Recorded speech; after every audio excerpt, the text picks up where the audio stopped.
माझं नाव स्मिता तुषार थोरात. ॲक्च्युली मी ताईंना 1-1.5 महिन्यापूर्वी कॉल केलेला गुगलवरती बघून हँडमेड दागिन्यासाठी की मला ज्वेलरी शिकायची आहे म्हणून. पण त्यावेळेस ऑनलाईन वगैरे बॅचेस ऑफलाईनच करायचं होतं.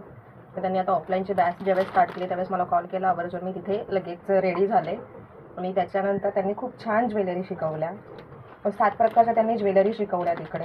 प्लस मंगळसूत्र शिकवलं आहे, चोकर शिकवलं आहेत, अंगठ्या बुगड्या अशा सगळं शिकवलं आहे. प्लस ज्या ट्रेंडिंग ज्वेलरी चालू आहे सध्या त्यासुद्धा त्यांनी शिकवल्या. मंगळसूत्र खूप छान शिकवलं आहे त्यांनी, म्हणजे नवीन ट्रेंडिंगवालं जे मी वेअर केलं आहे आता. आणि ज्या नवीन ट्रेंडिंग ज्वेलरी चालू आहे त्याच्या सगळ्या त्यांनी टेक्निक सांगितल्या, कसं करायचं काय करायचं. म्हणजे तुम्ही आणि हेही सांगितलं आवर्जून त्यांनी की तुम्हाला कुठे अडचण वाटली तर मला कधीही कॉल करा, मी व्हिडिओ कॉलवरती किंवा ऑनलाईन बॅचमध्ये तुम्हाला घेईल आणि तुम्हाला तुमचे डाऊट्स क्लिअर होते. आवडलेलं आहे ना तुम्हाला सर्व शिकवलेलं? छान शिकवलं. हो, खूप छान. थँक्यू.